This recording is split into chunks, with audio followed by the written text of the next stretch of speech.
Saya melihat justru terlihat potensi ini bukan hanya sekedar masalah tren. Tetapi ada dua hal yang membuat kenapa saya memutuskan ke EV. Yang pertama, di dalam land transportation itu sering terjadinya fraud yang dilakukan oleh driver. Yang saya lihat bahwa ternyata ya impian saya di akhir tahun 2024 ya kejawab. Hari-hari ini adalah momentum bagaimana para pelaku usaha logistik harus berani ambil sikap untuk shifting the energy, shifting the paradigm, untuk kemudian melihat bahwa EV ini adalah jawaban.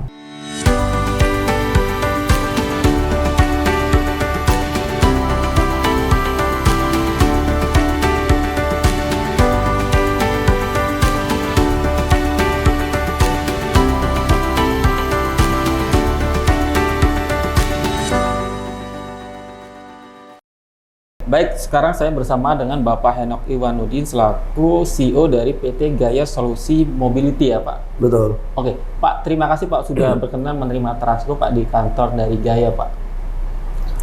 Ya, saya juga terima kasih buat kesempatan untuk bisa berjumpa dengan teman-teman dari Transgo News, untuk bisa juga memberikan edukasi, terutama untuk logistik di bidang EV. Oke, Pak, menarik terkait profil dari Gaya ini kan diketahui kan baru didirikan 2024 Pak ya. Tentu banyak background atau latar belakang menjadi latar belakang untuk Bapak mendirikan perusahaan. Mungkin bisa jelaskan Pak? Iya, berawal dari pembelajaran saya secara pribadi di penghujung yang kemudian terjadi COVID. Di situ saya pas lagi ada di sebuah moda transportasi udara. Saya bekerja di tempat itu dan memikirkan bagaimana percepatan pendistribusian barang atau boleh disebut sekarang distribusi logistik. Baik itu vaksin, barang-barang e-commerce yang bisa naik sampai hampir 500% waktu itu. Dan saya juga melihat bagaimana pergerakan barang-barang besar melalui kapal itu begitu terlihat hari-hari ini butuh kecepatan. Nah, di sisi lain, pemerintah juga sudah mendukung dengan dibangunnya banyak sarana infrastruktur jalan tol. Selama 10 tahun terakhir, Selama 10 tahun terakhir. Itu yang membuat kemudian saya melihat ada satu potensi bisnis yang cukup menjanjikan, yaitu distribusi logistik. Nah, sehubungan dengan kemampuan, baik finansial maupun juga jaringan, ya saya memulai dengan yang dari darat dulu. Nah, artinya secara background dari Pak Henok sendiri itu ada background logistik dan transportasi Pak? Iya. Boleh dijelaskan Pak backgroundnya Pak? Ya, saya berawal dari sebuah keluarga yang juga mendistribusikan es batu. Ya, di mana Surabaya. Pak? Di Surabaya. Ya, kebetulan kita juga punya banyak agen-agen es batu. Jadi pendistribusian itulah yang kemudian dengan kurang lebih waktu itu hanya 8 unit kita mencoba untuk merangkai logistik itu. Dan kemudian saya punya kesempatan di salah satu maskapai nasional di Indonesia. Saya sebagai direktur komersial dan kargo. Nah, itu yang membuat kemudian saya juga belajar bagaimana kargo, logistik. Nah, saya memulai dalam satu perusahaan bersama dengan partner di bidang transportasi darat, atau orang kenalnya sekarang tracking. Nah, kami sempat mengelola 1.700 unit dalam satu bulan. Yang rata-rata mungkin bisa jadi 6.000 sampai 7.000 fleet dalam satu bulan. Nah, berbekal itulah kemudian saya memberanikan diri untuk membangun sebuah perusahaan, namun khusus untuk EV, tidak lagi mencampur dengan ekosistem yang ICE engine. Begitu kira-kira. Kenapa akhirnya EV Pak? Karena apakah melihat tren sekarang itu memang arahnya ke EV semua? Karena kan kalau bicara EV sekarang ya, itu masih dominan passenger. Dan mungkin yang menjadi pertanyaan ini kan kalau EV di logistik, itu kan pasti di infrastruktur Pak. Mungkin bisa jelaskan. Banyak orang juga bicara bahwa saya nekat. Tapi karena memang saya dari daerah yang memang nyalinya hanya bondo nekat, saya melihat justru terlihat potensi ini bukan hanya sekedar masalah tren. Oke. Tetapi ada dua hal yang membuat kenapa saya memutuskan ke EV. Yang pertama, di dalam land transportation itu sering terjadinya fraud yang dilakukan oleh driver. Pencurian solar, tidak lewat tol, yang seharusnya lewat tol, itu kan membuat performa kita jadi jelek. Tetapi poin yang kedua juga yang tidak kalah pentingnya adalah kebocoran di perbaikan, maintenance, repair, dan overhaul. Karena kalau pakai engine. Sedangkan kalau dari EV, dua hal yang paling kuat ini akan membuat kita jauh lebih efisien, bahkan efektif. Performan kita bisa terukur jauh lebih lebih bagus. Apalagi kalau sekarang sudah didigitalisasi semuanya. Itu sih yang membuat saya kenapa harus ke EV. Oke. Dan mungkin juga karena faktor keterbatasan dari BBM yang mungkin akhir-akhir ini juga selalu jadi problem ya. Ya kalau itu jawaban doa. Saya nggak pernah berpikir bahwa akan ada keterbatasan BBM dan ada perang. Saya kan tidak mendesain perang itu. Tapi yang saya lihat bahwa ternyata ya impian saya di akhir tahun 2024 ya kejawab. Hari-hari ini adalah momentum bagaimana para pelaku usaha logistik harus berani ambil sikap untuk shifting the energy, shifting the paradigm, untuk kemudian melihat bahwa EV ini adalah jawaban. Oke. Walaupun baru running 2 tahun terakhir Pak ya, mungkin pasti ada milestone signifikan yang sudah dilalui oleh Gaia Pak. Bisa disebutkan Pak? Poin yang paling utama menurut saya adalah kita mendapatkan supporting dari beberapa ATPM dan pabrikan dari unit tersendiri, tapi juga infrastruktur sudah mulai dibangun oleh beberapa partner yang sekarang juga mulai bertumbuh pesat, terutama di bidang penyediaan charging station. Nah itu menolong kita untuk kemudian bisa lebih baik lagi.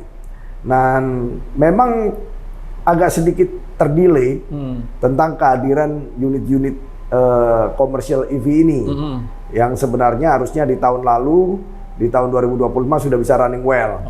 Tapi ya kita melihat kesiapan kita juga dalam hal terutama after sale service membuat kita agak sedikit terdelay sampai di tahun ini. Oke, per hari ini berarti servis yang ditawarkan oleh Gaia apa saja Pak? Dan mungkin bisa jelaskan model bisnisnya. Iya, kalau di transportasi darat ini dikenalnya kan ada yang disebut dengan on call, lepas kunci. Ya.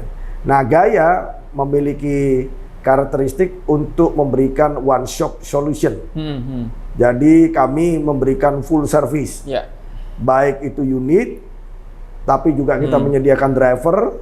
Kita menyediakan sistem yang kita punya, yang sedang kita develop dalam fleet management system dengan teknologi yang disupport oleh beberapa partner kita, dari GPS, dari kamera. Jadi full the ecosystem kita siapkan, termasuk jika ada hal-hal yang dibutuhkan untuk investasi charging stationnya. Jadi kami siap untuk itu. Kebanyakan kendalanya kan gitu, ya bisa tapi nggak ada charging station. Nah kami hadir bisa menyediakan itu juga. Berarti ada 2 skema servis Pak ya tadi. On call itu yang dimaksud dengan ritase Pak atau? Iya, kalau itu sifatnya kan base dari ritase base atau on call base. On call itu tidak daily atau regular. Kalau di maskapai ada dulu dikenal reguler berjadwal, niaga berjadwal atau niaga tidak berjadwal. Nah on call ini nggak berjadwal. Jadi semacam kayak dadakan gitu. Dan ada skema yang mungkin berjangka yang bulanan. Itu yang sekarang ini kami jalankan. Jadi berkontrak dalam satu jangka waktu dan rute-rute yang sudah kita sepakati dengan harga yang ada. Apakah punya karakter berbeda Pak dengan market yang 2 tadi Pak? Dan apa yang perbedaan benefit yang ditawarkan ke klien? Iya, yang pasti adalah mereka bisa punya alat ukur yang tepat. Kalau sifatnya kontrak dengan kemudian full service di kami, Mereka lebih enak untuk menentukan SLE-nya, untuk menentukan cost-nya, budgeting-nya udah jelas. Kalau dibanding dengan mereka harus rekrut sopir sendiri, kemudian uang jalan mereka siapin, sedangkan mereka juga harus sewa unit. Nah itu tanggung jawabnya berlapis-lapis dan melibatkan banyak orang. Tapi kalau dengan Gaya, mereka sudah satu servis. Cara dari Gaya untuk mengedukasi calon klien, Pak, kan pasti yang dijual kan efisiensi ya Pak untuk EV ini. Cara mengedukasinya seperti apa Pak? Dibanding menggunakan BBM ya? Iya, seringkali dalam secara komersial memang efisiensi, reduce cost itu yang paling diutamakan. Tapi seperti yang saya jelaskan di awal tadi, sebenarnya bukan itu saja. Namun ada beberapa bagian yang mungkin terlupakan. Satu tentang safety. Safety. Kemudian yang kedua idle time. Karena ini unit-unit listrik ini kan memiliki torsi yang cukup besar. Membuat SLE dan performance-nya lead time itu jauh lebih tepat dibandingkan dengan unit-unit yang AS. Nah, dari sisi customer, kita biasanya memberikan kepada mereka POC, proven of concept, sehingga mereka bisa melihat hasilnya secara real nyata. Mungkin kita bisa ambil dalam 1 bulan, dan kemudian kita bisa memberikan report. Mereka juga bisa meng-counter kepada kita data historical yang sudah ada di rute-rute tersebut, sehingga kita bisa melihat efisiensi udah pasti, tapi kan ada banyak hal. Satu, produktivitas meningkat, sopir-sopir tidak merasa capek. Kemudian yang kedua, tidak ada idle, dikarenakan unit kita udah listrik. Jadi apalagi unit-unit yang baru ya, jadi membuat mereka lebih aman. Kira-kira begitu. Yang paling signifikan kalau dikomparasi kan konsumsi BBM Pak ya, itu perbedaan signifikan berapa persen? Oh, bisa sampai 40 sampai 61%. 40%? Ya, untuk shifting the energy bisa sampai 40 sampai 60% ringnya. Oke. Ini kan dari sisi industri kan beragam ya, yang dari Gaya ada kurir, ada semen juga nih. Tentu secara KPI lead time-nya atau yang diinginkan oleh klien kan berbeda Pak. Bisa sangat berbeda-beda. Mereka kayak sekarang ini yang paling tight adalah e-commerce atau express. Mereka memberikan batas waktu atau SLA tadi lead time itu sangat tight pada kita. Tapi kalau untuk FMCG, untuk apa namanya tadi semen tidak terlalu tight, karena biasanya 1 hari mereka hanya 1 rute. Secara trip lebih banyak ke e-commerce. E-commerce jauh lebih banyak hari ini. Ada berapa industri Pak sekarang yang ditangin selain logistik, semen, tadi apa lagi Pak? Secara customer jumlahnya kurang lebih more than 15 customer lah. Tapi tidak semua kita bisa layani hari ini karena keterbatasan unit yang kita punya. Dan kita masih terus dominan masih kurir, logistik dari semua tadi yang Bapak sebutkan? Hari ini memang kita fokus di kurir. Fokus di kurir. Oke. Apa yang jadi tantangan Pak untuk kan bicara soal pengiriman, ada last mile, ada long haul gitu. Apa yang membedakan first mile gitu? Tantangannya sih memang kalau secara internal kita mengedukasi supir. Karena supir yang biasanya menggunakan unit-unit AS dan kemudian tidak ada yang otomatis, semuanya masih manual. Ya, sekarang menggunakan moda yang elektrik dan otomatis. Nah, perubahan gaya, perubahan cara mereka mengendarai, attitude mereka, nah itu yang perlu kita edukasi. Itu berubah dulu. Nah, poin yang kedua juga dari tim operasional kita mesti harus kuat di dalam network. Mereka bisa tahu di mana tempat charging yang efektif sehingga tidak mengurangi lead time yang ada. Nah, itu butuh jaringan yang sangat bisa mensupport dari hasil yang diharapkan. Nah, kalau obstacle-nya selama ini kalau di Jawa hampir hampir sudah bisa terjawab ya. Karena di setiap rest area, terutama kalau untuk kurir itu kan atau ekspres selalu via tol. Nah, di tiap rest area hari-hari ini sudah terbangun semua. Nah, tantangannya justru di luar Jawa. Di luar Jawa ya dari pihak pemerintah ataupun dari swasta memang perlu sinergi untuk membangun infrastruktur di daerah-daerah itu sehingga aplikasi dari EV ini juga bisa sampai di daerah-daerah tersebut. Artinya untuk Pulau Jawa ini untuk rute jauh itu no issue Pak untuk no issue. Depend on juga terhadap SLA yang diberikan. Jadi mungkin kita negosiasinya di situ karena kita membutuhkan pengecasan misalnya dari Jakarta menuju ke Surabaya tidak mungkin sekali. Pasti ada 3 kali. Nah kalau ini nanti ada disebutnya fast charging atau smart charging yang membuat pengisian itu lebih cepat, saya yakin itu tidak ada lagi menjadi isu. Butuh berapa lama Pak untuk mengisi baterai itu? Kalau hari ini dengan yang sudah terpasang terinstallment rata-rata sih 45 menit sampai 1 jam. Itu sudah fast charging? Mulai dari 20% ke 100. Itu udah fast charging? Atau? Fast charging. Rata-rata sekarang di rest area sudah ada 160, ada beberapa yang 120 kW, tapi rata-rata sudah 160 sampai 200 kW dengan 2 gun.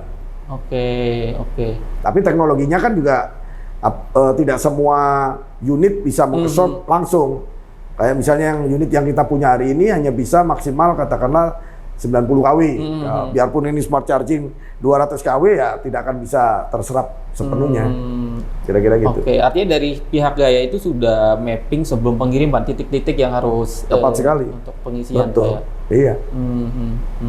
Pasti kita akan melakukan survei dan mapping terlebih dahulu. Knowledge dari driver ini kan tentu berbeda Pak ya. Ketika mungkin dia beralih dari yang truk yang BBM dengan EV gitu. Apa perlu training khusus Pak untuk driver? Harus. Dan kami juga melakukan itu. Karena trainingnya itu bukan hanya sekedar mengoperasikan, tapi attitude-nya mesti harus berubah, behavior-nya harus berubah. Apa misalnya? Contoh misalnya cara bagaimana dia ngegas saja. Nah kalau ini kalau biasa pakai diesel ngegasnya mesti tancap gas. Kalau ini dengan lembut aja dia udah jalan. Nah itu kan dari sisi safety ya. Belum lagi yang biasanya tarik ankle, ini cuman pakai tuas kecil. Nah itu kan kadang sopir bisa pegang handbrake atau rem tangan. Ini kan nggak bisa dipegang. Belum lagi kemudian mengoperasikan unitnya. Perpindahan giginya sekarang tinggal N, R atau D, ya otomatis itu juga budaya yang sangat berbeda. Termasuk behavior bagaimana dia mendengar unit ini trouble atau tidak. Ya kadang karena ini halus, nggak ada suara, itu perlu diedukasi. Kalau terjadi sini bagaimana, kalau terjadi ini bagaimana. Biarpun kita juga membackup dengan sistem yang kita punya, sehingga kita tahu secara telematik, oh ini ada kendala nih di unitmu, itu bisa termonitor di command center kita. Kita bisa mengingatkan langsung direct kepada supir, apakah ada masalah di kendaraanmu. Nah, jadi itu yang kita lakukan. Per hari ini berarti untuk line up armada dari Gaya ini dari kendaraan kecil sampai besar apa saja Pak? Dari brand van atau? Kita selama 2 tahun ini hanya mengoperasikan 2 tipe. Hanya 2 tipe? Hanya di 2 tipe. Satu tipe dengan kapasitas 2,5 ton dan yang satunya 6,5 ton. Cuman itu dulu. Karena memang produk-produk yang masuk belum begitu banyak dan reaksinya selalu di situ. Kami belum masuk di ranah yang blend van. Ada berapa brand Pak yang support sejauh ini Pak untuk? Sekarang sudah ada 3 TPM yang support ke kami. Semuanya produk dari China. Apakah Gaya punya spesifikasi tertentu untuk bisa bermitra dengan brand tersebut Pak? Spesifikasi sebenarnya tidak ada. Justru kami mensinergikan dari kebutuhan pangsa pasar yang ada dengan produk yang mereka punya. Sehingga kita tinggal sampaikan kepada pihak customer jika kita ada produk yang jauh lebih bagus dibanding dengan yang sekarang ini digunakan. Dari sisi volume, dari sisi kapasitas kapasitas pengangkutan termasuk beratnya. Tapi di sisi lain kita juga bisa sampaikan kepada pabrikan bahwa kita punya nih potensi. Beratnya udah dapat tapi sasisnya nggak panjang. Kita membutuhkan yang agak panjang. Ya, itu membuat diskusi itu untuk kita bisa dapatkan produk yang matching dengan di Indonesia. Total per hari ini ada berapa armada untuk tersedia untuk spot? Hari ini memang kita masih minim unit. Kita dalam proses untuk penetrasi pasar dulu. Belum banyak yang kita bisa siapkan, tetapi sudah ada 36 unit dalam kapasitas yang 6,5 ton dan 34 unit di kapasitas yang 2,5 ton. Tadi Pak Hendok sudah sempat mention soal cara memonitoring driver, Pak ya. Iya. Mungkin bisa dijelaskan detail sistem yang diterapkan di sini, Pak? Iya, kita membangun sebuah sistem FMS atau Fleet Management System bekerja sama dengan satu perusahaan Pomen Teknologi Nusantara. Dia menyediakan sistem mulai pre-order, shipping sampai dengan billing system. Dan ini diintegrasikan dengan satu GPS brand Geotab dari Kanada yang juga cukup bagus performanya karena yang dipakai di Indonesia adalah brand-brand yang besar, perusahaan-perusahaan yang besar, dan itu terintegrasi sehingga tingkah laku supir dalam kecepatan, kemudian rute yang sudah ditentukan, kemudian berapa lama dia harus nge-charge, dari trackingnya bisa, dan memungkinkan tidak ada lagi perpindahan atau perubahan supir. Kemudian penggunaan keuangan, uang jalannya, segala sesuatunya termonitor di dalam sistem yang ada. Apakah sampai memonitor dari konsumsi baterainya, Pak? Ya, karena kan sekarang sudah cashless. Mereka tidak bisa gunakan uang itu untuk mengelabui kita ngisi, karena semuanya dalam aplikasi. Saldonya di saldo aplikasi PLN. Berarti termonitor ya? Sangat termonitor. Ketika di titik ini posisi baterai tinggal berapa itu termonitor? Termonitor. Termasuk mungkin depresiasi kesehatan baterai juga termonitor ya?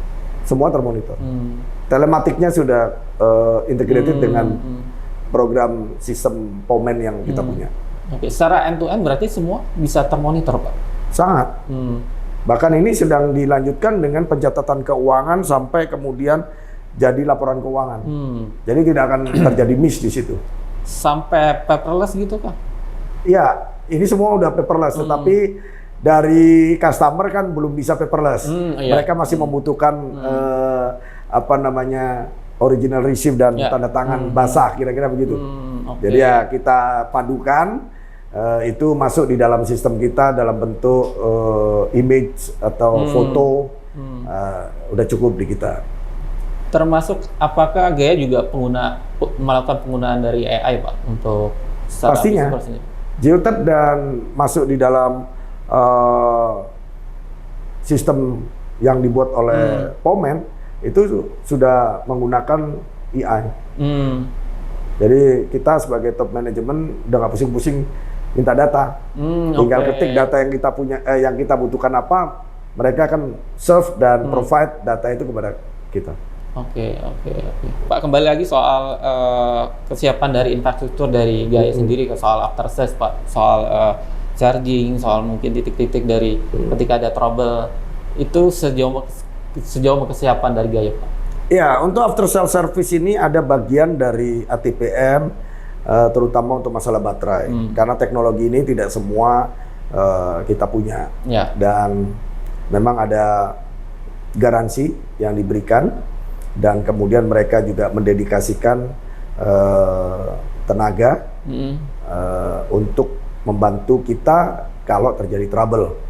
Namun secara keseluruhan, terutama mechanical, Gaya juga mempersiapkan tenaga-tenaga Ya. yang dilatih dan yang juga disiapkan, dedikasikan, dedicate untuk menanggulangi kendala-kendala yang ada secara mekanik. Oke. Baik secara Gaya sendiri ataupun bekerja sama dengan bengkel-bengkel yang selama sebelum penggunaan EV ini juga sudah bekerja sama dengan kita. Dan itu pun semua sudah masuk di dalam sistem. Oke. Sehingga supplier, bengkel-bengkel itu sudah bisa dimonitor. Pengerjaannya kapan, berapa lama, berapa biayanya, tidak ada lagi tawar-menawar di lapangan. Semuanya udah termonitor di sistem itu. Artinya tidak ada potensi untuk zero downtime. Ya, zero downtime kalau kita bicara sifat idle pasti ada banyak kemungkinan. Potensi itu bisa terjadi. Ya. Tetapi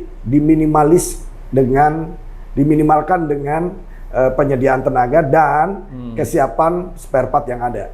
Oke. Apakah itu juga jadi pertimbangan dari Gaya untuk bermitra dengan pabrikan yang mungkin juga ingin support dari layanan Gaya? Ya, tepat sekali. Kenapa Gaya tidak dengan dealer? Kalau dengan dealer belum tentu mereka juga bisa menyediakan, memberikan training, memberikan jaminan spare part. Tapi kalau dengan ATPM jauh lebih punya keyakinan. Oke. Per hari ini untuk wilayah operasional dari Gaya bisa mencapai mana saja, Pak? Selain dari Jawa ya?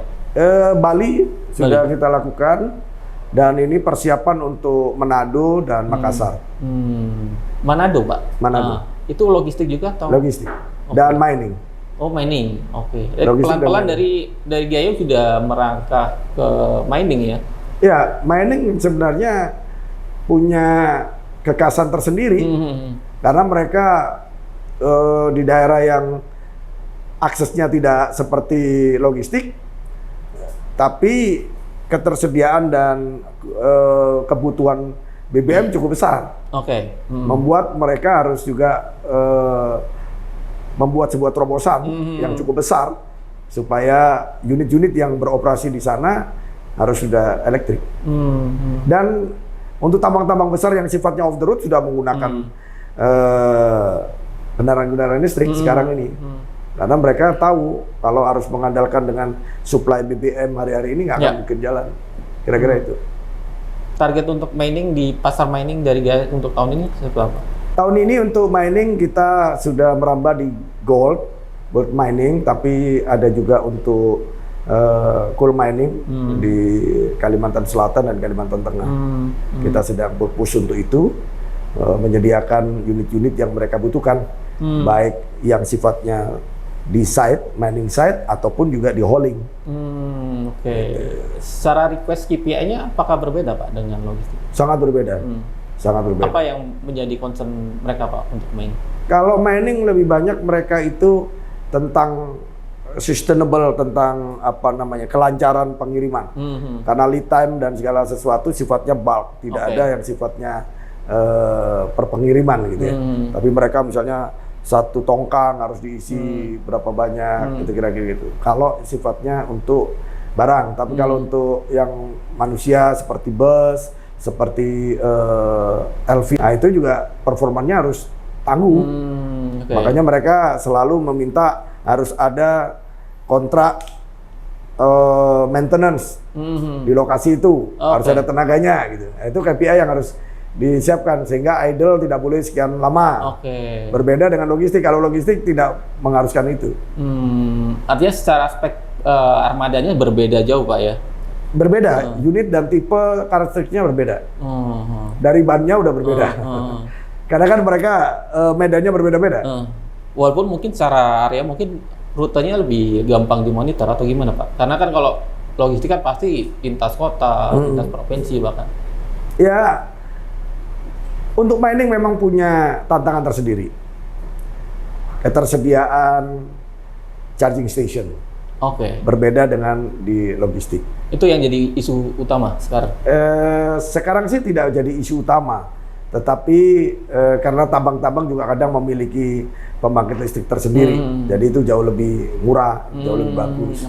Namun jaringannya Kalau memang mereka tidak memiliki sumber daya listrik sendiri, jaringannya kan tergantung dengan PLN. Ya. Nah, akses PLN di situ kalau hanya untuk unit chargernya dan kemudian pembangunannya mungkin kita bisa handle. Tapi kalau itu jauh dari sumber listrik harus narik kabel begitu panjang, investasinya cukup besar.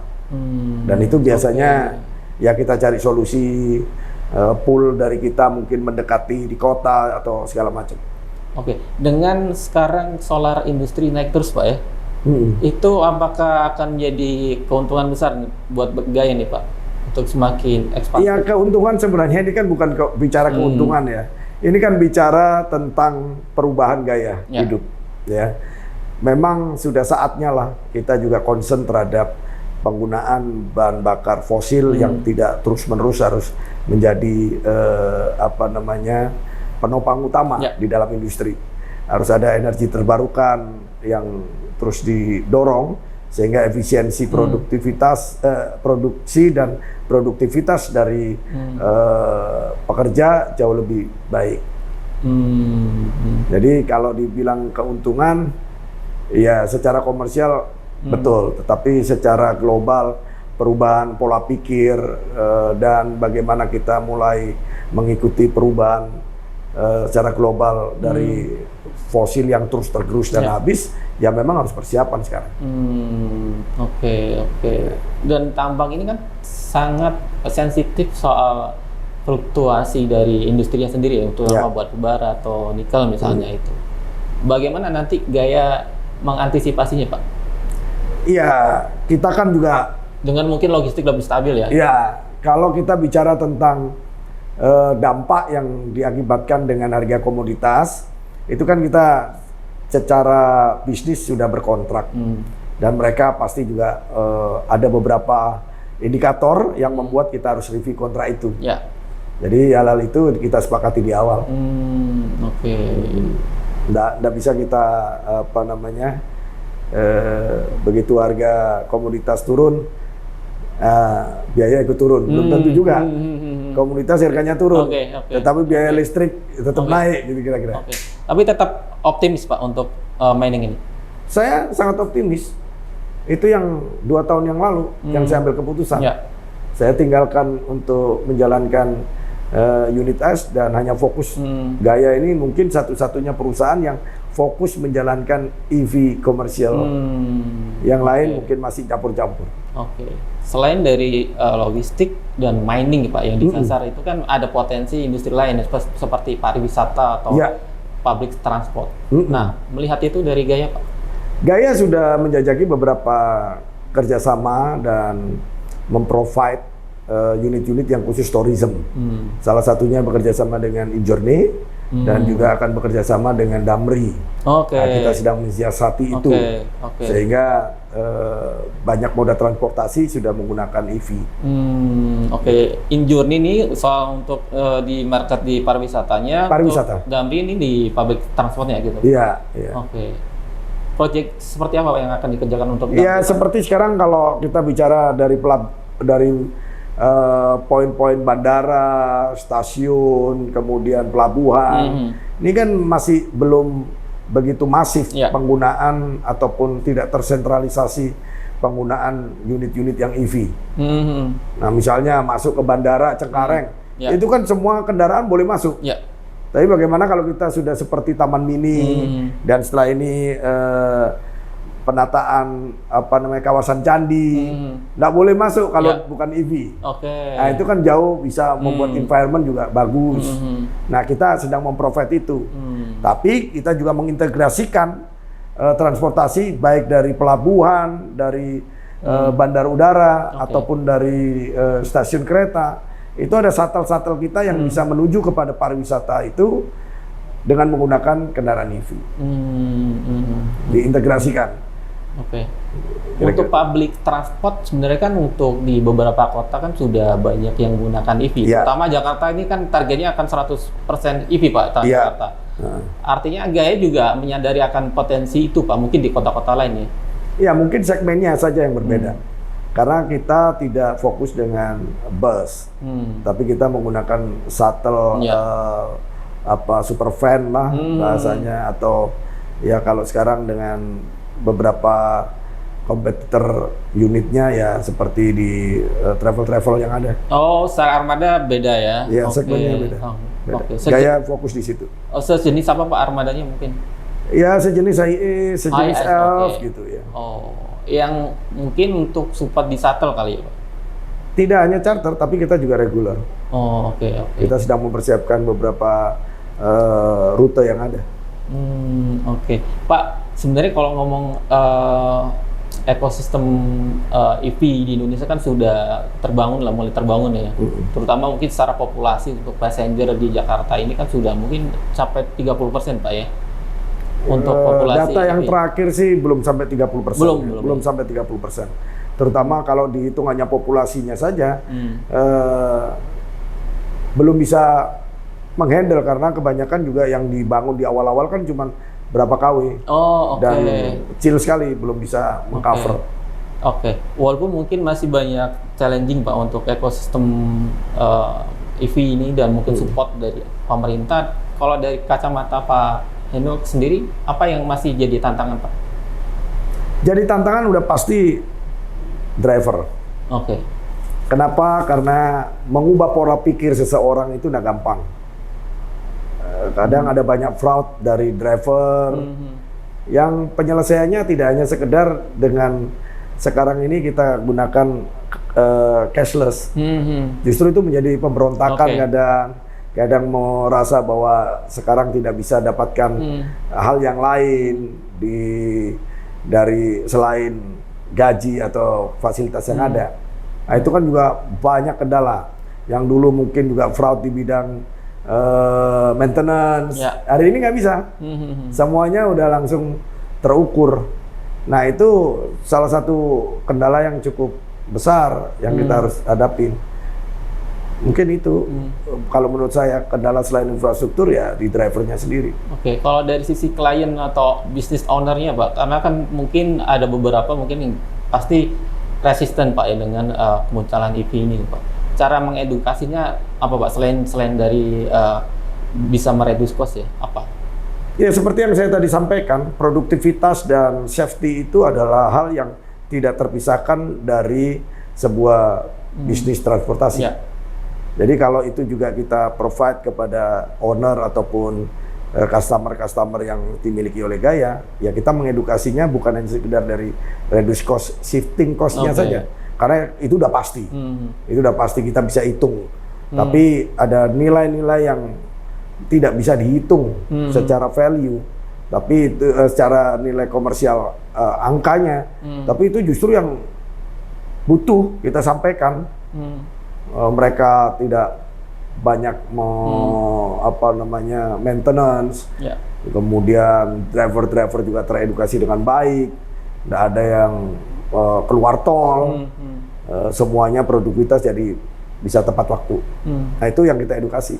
Dan secara POC, proven of concept yang sudah kami lakukan selama ini, itu yang kita tampilkan. Dan customer semua satisfied karena apa? Ya dia melihat, iya bukan hanya masalah reduce cost saja. Nah, dari Gaia ini bagaimana cara mengukur bahwasannya klien itu puas Pak dengan layanan dari Gaia? Iya, selain memang hubungan relationship dari tim marketing yang ada, kita juga ada assessment dan kita juga masukkan kepada di sistem itu bisa dimunculkan berapa persen sih kita mencapai performance kita. Tiap bulan kita juga edukasi secara internal di operasional, kita review. Tapi kita juga duduk bersama-sama dengan customer untuk melihat apa nih kekurangan kita. Kalau customer kan biasanya hanya masalah harganya bagus, ketepatan pengiriman, tidak ada barang yang hilang, enough. Nah, tapi kan dari kami tidak seperti itu. Kita juga bagaimana loading unloading, bagaimana sikap dari driver kita, bagaimana sikap dan komunikasi yang dibangun oleh staff-staff kami yang ada di lapangan. Itu kan menjadi tolak ukur keberhasilan kita, mereka puas atau tidak. Karena kan untuk bisnis layanan kan akan sulit untuk bisa zero complaint Pak ya? Ya, udah pasti. udah pasti mau bisnis apa aja menghindari zero complaint ya tidak ada. Tetapi kan paling tidak ada usaha dari kita untuk memberikan kepuasan kepada pelanggan itu dengan berbagai macam aspek. Oke, cara handling komplainnya seperti apa Pak? Apakah ada mungkin bentuk kompensasi atau selama ini sih justru kita belum pernah dikomplain. Oh oke. Selama Kalau ini ya dengan penggunaan EV ini kita belum pernah dikomplain. Justru yang sering kali kita mengedukasi customer ya kita pengennya lebih cepat, terutama untuk loading, terus kemudian contoh misalnya unit-unit kita masuk ke Jakarta kan udah nggak kena gaji, jadi tidak ada lagi mereka komplain batasan waktu gitu, kira-kira itu sih. Dan mungkin juga justru kita bilang karena ini adalah kendaraan elektrik yang baru, ya utilisasinya mesti ditingkatin. Daripada cuma dipakai satu hari satu rute, ya pakailah 2-3 rute. Karena memungkinkan untuk dilakukan itu. Oke. Di profil websitenya kan dari Gaya kan menargetkan untuk integrasi AI Pak ya, dan semi autonomous di 2027 dan 2028. Itu progresnya sejauh mana Pak? Hari ini kita masih sedang menjajaki secara regulasi, karena di Indonesia regulasinya belum ada. Mungkin kita akan coba di kawasan dulu, karena unmanned itu kan cukup membutuhkan beberapa regulasi yang menolong untuk bisa diaplikasikan di Indonesia. Mungkin di kawasan, contoh di bandara, di yang tidak trafficnya terlalu lama ya. Terus di pelabuhan. Nah, mungkin itu dulu. Yang dimasuk semi autonomous itu apakah masih ada sentuhan manusianya atau gimana Pak? Tetap sentuhan manusia, tetapi kontrol dari jarak jauh. Oh gitu. Remote, ya di remote dari remote area, tidak bersama-sama dengan unitnya. Dengan terbatas rute. Juga, ya dalam satu kawasan. Karena di beberapa negara yang sudah saya kunjungin untuk unit-unit, memang kayak di bandara sudah bisa seperti ATT, BTT bisa dilakukan, terus shuttle bus. Secara teknologi sudah ada Pak ya? Sudah ada. Dan sudah diaplikasikan di beberapa negara. Cuma di Indonesia memang perlu regulasi. Dengan nanti semi autonomous itu udah pasti semakin direduce ya, Pos, karena kan keterlibatan manusia akan semakin berkurang gitu Pak. Iya. Dari sisi efisiensi udah pasti. Tapi kan perlu juga dipikirkan kalau secara komersial kan bukan hanya tentang penggunaan jasa manusianya, tapi banyak hal yang kita juga harus pikirkan itu. Paling tidak membuat percepatan pelayanan jauh lebih bagus, karena tidak terganggu dengan manusianya. Baik, terakhir Pak Henok, untuk ke depan nih Pak, untuk peran dari Gaya untuk transisi dari EV khususnya untuk truk listrik ya, 5 tahun ke depan seperti apa Pak peran Gaya? Iya, kita berharap Gaya menjadi benchmark untuk pengaplikasian komersial EV di Indonesia, karena kami juga bukan sekedar berbisnis, tapi bagaimana kita juga memiliki platform di bidang EV ini, sehingga memberikan sumbangsi minimal dengan berkurangnya emisi karbon di Indonesia, karena unit-unit truk ataupun kendaraan logistik itu penyumbang paling besar terhadap emisi karbon di Indonesia.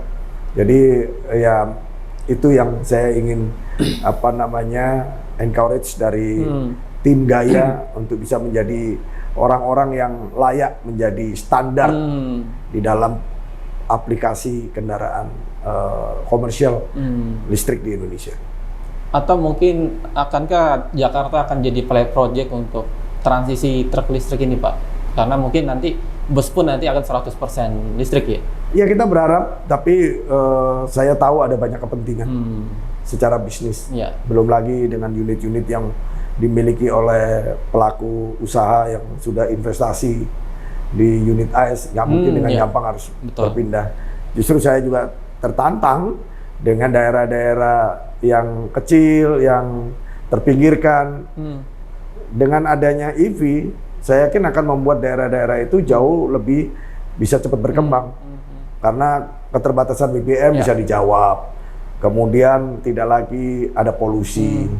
Semuanya kalau itu terintegrasi dengan pemerintah lokal, pemerintah pusat, itu jauh lebih bisa terrealisasi lebih cepat. Oke, paling terakhir Pak, closing statement Pak, apa yang ingin disampaikan oleh Pak Henok untuk bisnis owner nih Pak, yang masih ragu nih Pak untuk transisi dari truk BBM ke EV Pak? Apa yang ingin disampaikan? Memulai sesuatu hal yang baru itu memang dibutuhkan perhitungan yang tepat, pertimbangan yang matang. Tetapi langkah awal itu yang menentukan sebuah perubahan. Jadi jangan pernah takut mengalami kegagalan ataupun kesusahan, karena langkah awal itu akan menjadi penentu sebuah perubahan besar yang akan dilakukan. Oke, terima kasih untuk waktunya Pak Henok, sukses untuk Gaya Pak. Terima kasih.